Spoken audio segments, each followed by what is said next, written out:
Hey, family, I hope you're doing well back inside of the Shame Free Life studio. And I hope you're doing well, you and your family, from coast to coast. If you haven't already, just do me a huge favor. Just like this video, subscribe to the channel, and finally share this video with someone else. I want to talk to you today just for a couple of moments concerning something that's been on my mind. And I had a very interesting conversation today at the gym about this particular situation with someone.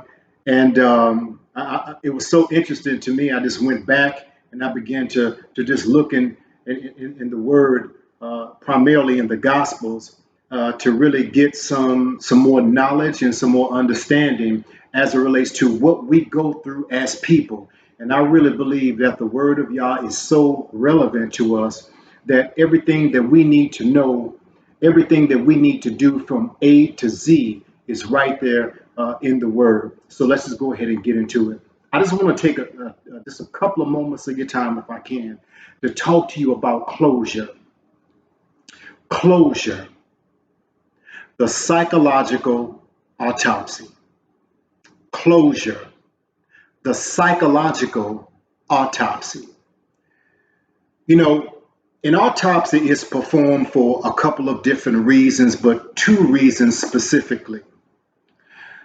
First of all, an autopsy is performed to try to determine the manner and the cause of a death, but also, was there any disease? Was there any blunt force? Was there any foul play that contributed to the death of this individual? So the autopsy is that research, it is that investigative tool, that medical tool that will determine if there is poison in the body, if a person was poisoned, or whatever the cause of death. The autopsy will determine that from a medical examination perspective. You know, oftentimes, and this basically piggybacks on the conversation that I had earlier, and you really have some interesting conversations in the gym. um, Oftentimes, there are people who will leave you, as the terminology is today. It's always a terminology, especially us. We'll come up with something, ghosting somebody. You know, I don't understand why he just ghosts me, or I don't understand why she just ghosts me. Ghost me, you know, what do you mean? You know, just left me, just cut me off, just dropped me like a bad habit. Okay, let's talk about this. I can understand how a person would leave someone because that relationship is so dysfunctional, toxic, or even violent that to remain connected or in the relationship is not beneficial for your psychological, emotional, and spiritual well being, or physical well being, or financial well being. But holistically, that relationship is not good for you.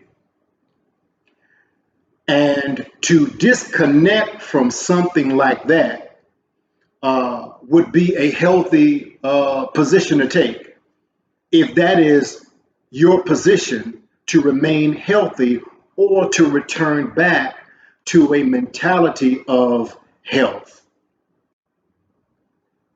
Also, you have to keep in mind that there are individuals that if you tell them that, listen, I need to disconnect from you because you are unhealthy, or I just need to disconnect because of whatever reason, that person, because of deep seated rejection issues or shame based issues that have been undiagnosed and unaddressed, may take issue to your decision to disconnect from something that is unhealthy to get to a much better place that is designed for you, that is a healthy position and posture to take. And that person that will take issue may lash out at you in a violent means. So therefore, there are some people that will ghost others, or some people that will disconnect from others, because if I bring this to your attention, then you will flip out on me, you will go off on me, you may even try to abuse me physically. So I'm not even going to get into that kind of sparring match with you. I'm just going to go ahead and just disconnect.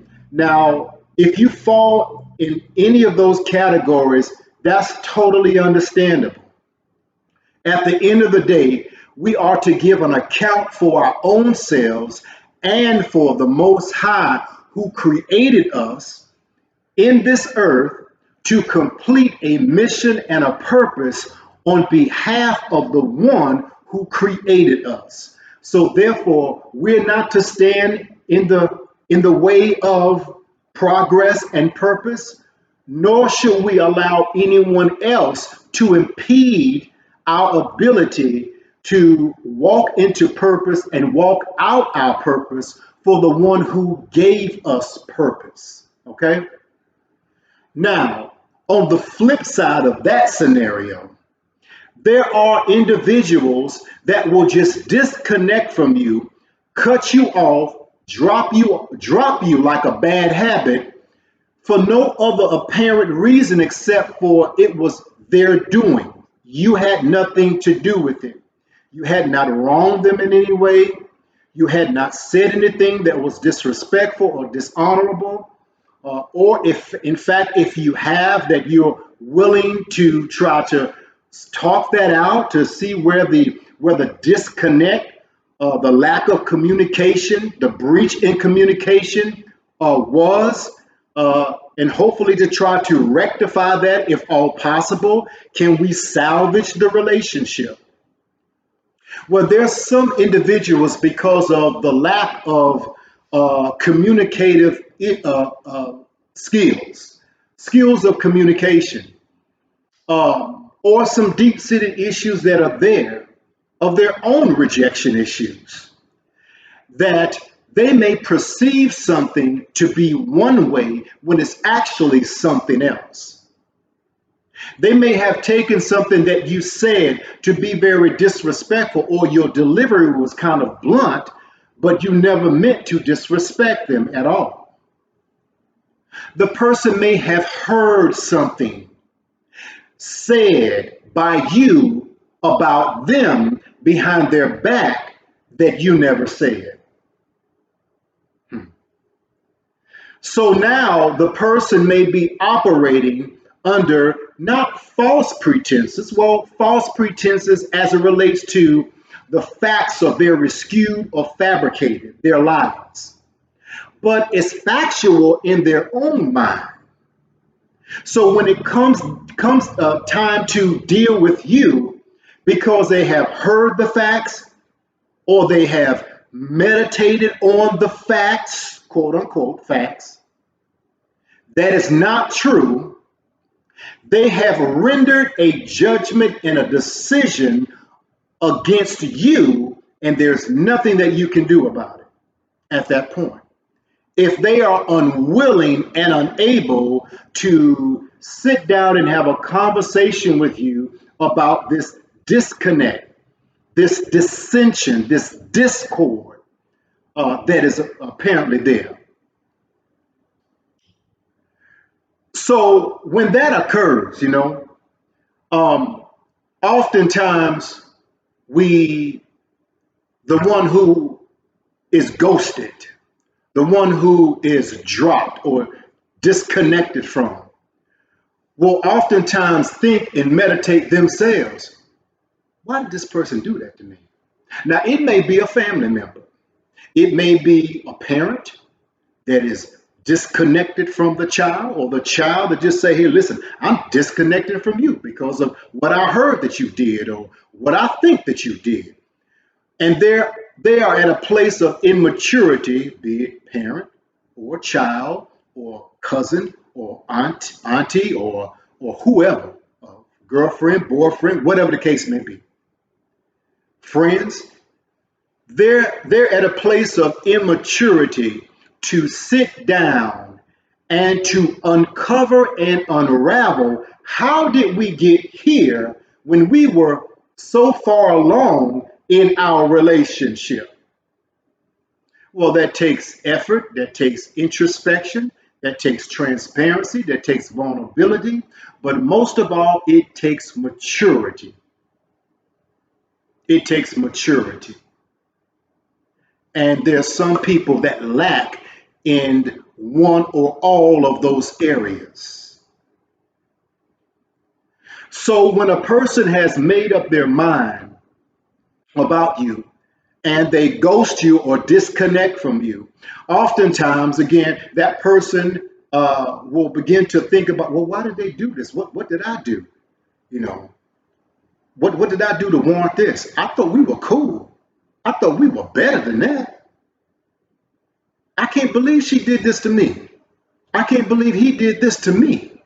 I can't believe that they just, I mean, we were all cool. And I mean, this person went back and said that. I never said that whatsoever.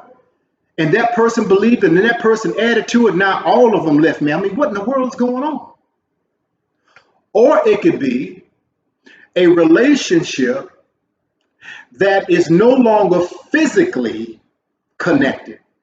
There are many people, and you may be one of them. You may know someone that feel rejected and dejected because someone died, and that person that died did not give the person who was alive closure. How many people are walking around, are meditating on other people, other scenarios that are dead, yet they are alive, but they're putting so many psychological, emotional energy into something that is no more in existence. The relationship is dysfunctional, or the relationship is defunct. The relationship has flatlined. The relationship may have been on life support at one time, but the person that was on life support in the relationship say, listen, I'm going to unplug myself. Relationship gone. You know, I'm reminded in the gospel. Now let's fast forward because at Shame Free Life we're talking about real life issues, but how we believe that there's so much spiritual truth that can be erected out of that we can become whole, because that's the purpose of the Messiah anyway, that we can be whole, spirit, soul, and body. In Luke chapter 9, we see the story around verse 57, where there was a man who said, listen, Yeshua, I want to follow you to be a disciple. And Yeshua say, okay, well, the foxes have holes and the birds of the air have nests, but the Son of Man have no place to rest his head. It doesn't mean that he didn't have a literal home to dwell in, but what it means is that I'm always on the run. You see those Pharisees over there in that group? Yeah, I see them. Well, they're plotting my death. You see those Sadducees over there?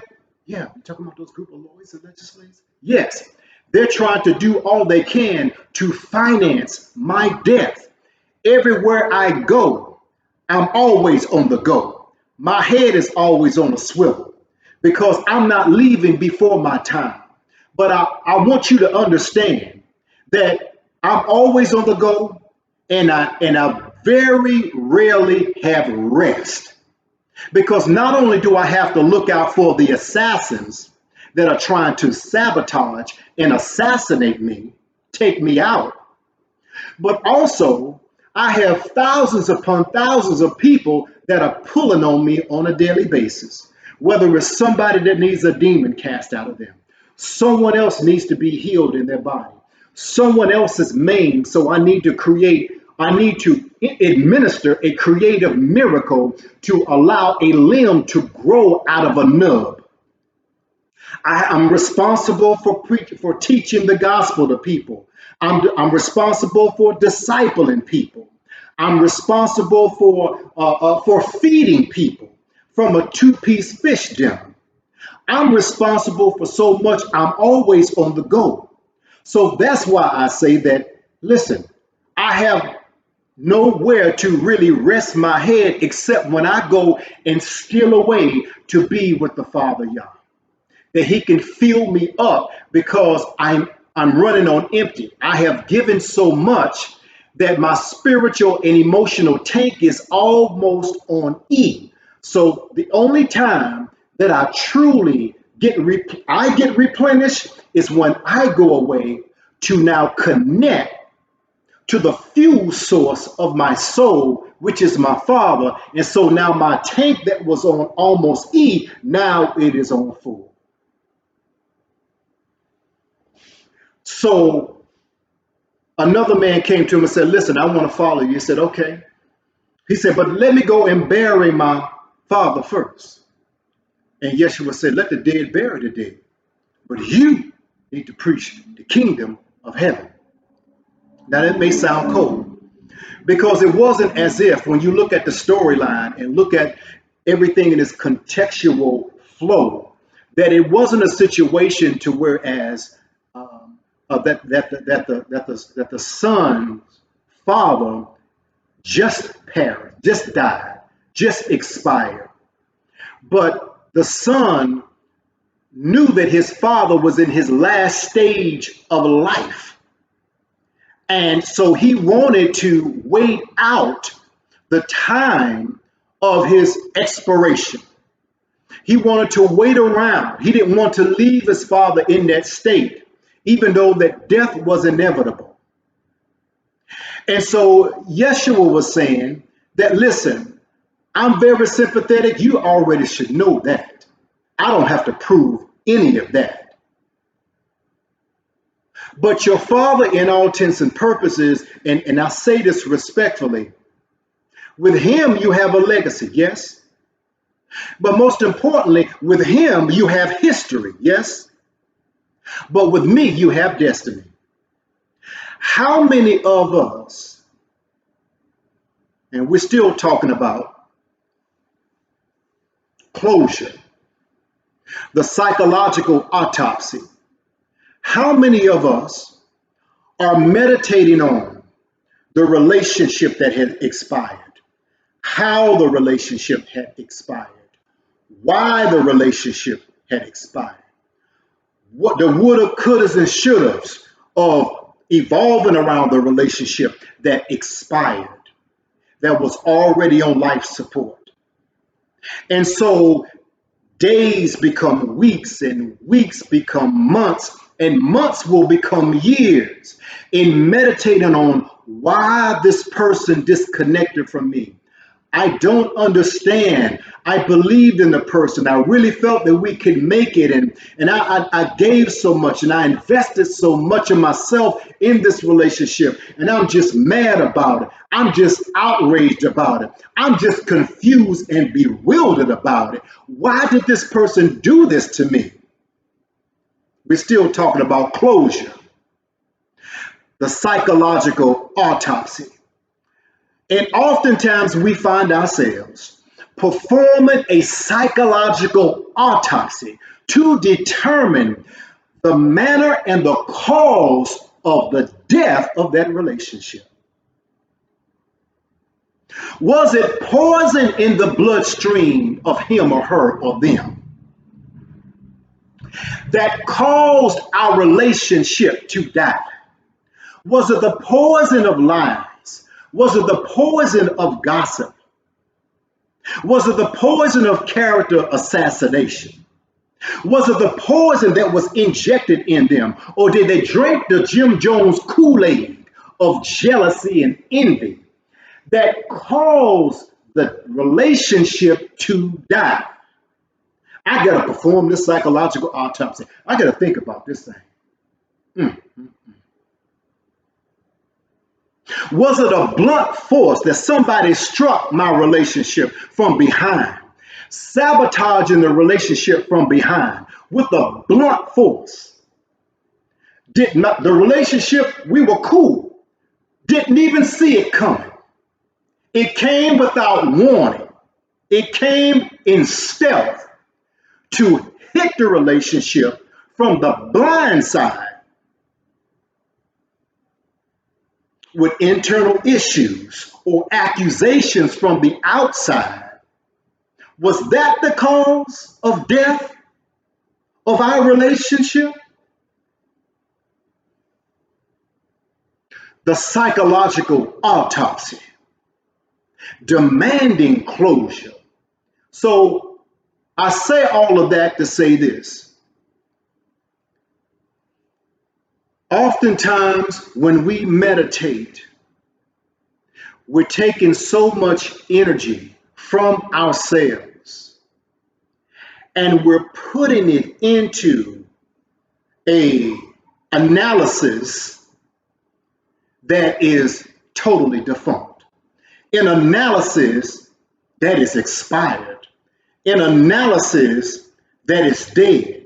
And the relationship, if it is not salvageable, then it is a relationship that cannot be resurrected. So again, how many of us are still connected to a dead thing that's symbolic of history, while day by day and week by week and month by month and year by year and decade after decade, we are not walking into our destiny because we are still connected to a dead history. So, what do I do? Well, we have to come to terms with the reality that you're still hurt. Well, since we are a team, the shame-free life, still hurt because I understand this has happened to me as well. But for the benefit of the gym conversation, and I thank you so much, Tony, that it happens to so many people. But to understand, okay, I'm wounded. I'm wounded or I'm injured by what happened. That's the first thing, to acknowledge and not deny. You know, there is no healing that can come. There is no treatment that can be administered if a person is in complete and total denial. Denial means that I don't need anything, that I'm fine. But once you realize that, yes, I am injured and I'm not fine, now we can begin the course of action to now get to the root of why you feel the way that you feel from this injury that was perpetrated against you. So after acknowledging that, face it. Face it. We need to face that. Then after facing it, we need to trace it. Where did this come from? Well, it came from this. Because oftentimes what we will find is that if you have experienced any level of rejection, oftentimes that rejection may be a compounded form of rejection. It may be a trigger of other rejections that have taken place that were suppressed. And so when this rejection happens, it's almost like Jason coming alive again. You know, this rejection triggered the other rejections that were there, but they were suppressed, meaning pushed down or kept out. But the current rejection sparked or triggered the former rejections. So now we have to trace all the way back other rejections as well. Because once we gain power over that, then we understand that those former rejections had nothing to do with this rejection, or this rejection had nothing to do with those rejections. However, it does serve the current rejection as a trigger to your old rejections. So trace it. So acknowledge it, face it, trace it, and now we're going to replace it. I'm talking about closure, the psychological autopsy that's being performed. So, you know what? If we can really keep it 100, and we not like we're not keeping it 100, what if you demanding closure? What if your closure comes by having no closure?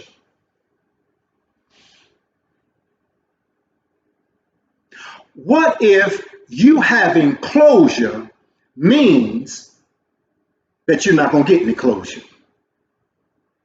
That person may not ever come back and say, hey, I left you because of this, or I left you because of that. If you never get that closure that you are expecting, that they're not providing, are you cool with that? Because if you're not cool with that, then you're still connected to a dead thing while you yourself are living.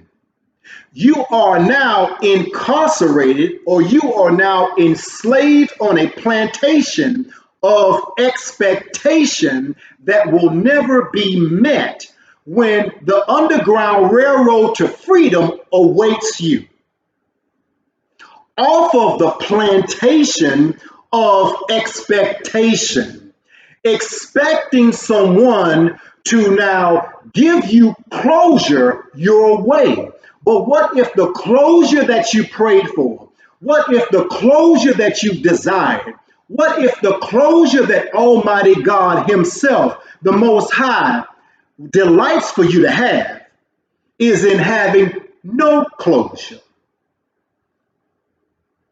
So, in essence, it's not a tit for tat if you think of it this way. That person or those people disconnected from you by choice. Now, you, out of your own volition and choice, you must now disconnect from them by choice. They disconnected, and it could have been for whatever reason. I don't like you. I never liked your eyes. Your eyes are too green. Your eyes are too hazel. I don't like your hair. I don't like natural hair. You should have straightened your hair. I'm tired of seeing you wear red bottoms all the time. Oh, dude, I'm tired of every time I turn around, you buying a new car. Whatever. You got a new house or whatever. Whatever the case may be. It's real to them. That is their theology of reasoning. Now you must develop your own theology of reasoning. Theo in theology means God, ology means doctrine. So you must develop your own understanding of doctrine and teaching that comes from Almighty God concerning being a better you, and oftentimes, not oftentimes, all the time, it will come from our own courage in disconnecting from the dead. This is why Jesus said, let the dead bury the dead. I'm choosing you because there's life in you to follow me. Because I am the way, the truth, and the life. I am the resurrection, and I am the life. Your life, your purpose, your destiny, everything that you've ever wanted to do, your joy, your peace, your everything is directly connected to me. So why are you still connected with that? Why are you still connected with that dead thing when you're standing face to face with your life, with your Zoe, with your freedom? I am your destiny. That is your history. And you're caught in the middle between history and destiny. So the question is, which force has the most pull on us? Which way will we go? Where do our allegiance truly lie? Lie in our history or our destiny? What was done to us or what can happen in us and through us and to us and for us? So I'm not going to hold you up. Thank you so much for your time. I salute each and every one of you. And again, keep the letters coming. And if you want to walk it out, if you want to talk it out, listen, at the Shame Free Life, we are committed to help one another, to help people become the best version of themselves and to become unstuck because of trauma, because of deep-seated crisis, because of issues that you have not even uttered to anybody, but it has such a hold on you that you cannot perform at the optimum level of your ability to justify your existence in this earth for the glory of the Lord. So this is what we do. We help you. We coach you up. We walk with you to make sure that you become the very best version of yourself. So all you have to do is go to, there it is right behind me, theshamefreelife.com. Theshamefreelife.com. Hit me up. You want to hit me up on the email? Do so. If you would like to place a discovery call so we can kind of talk it out and see if we are a good fit for one another. Because I would love to see you be the best version of yourself, because guess what? I'm definitely on the road and becoming and will become an even better version of myself. And when we can be real with one another, that's when we can truly have the power over anything that holds us hostage. And finally, I'll say this, is that the real you is the healed you.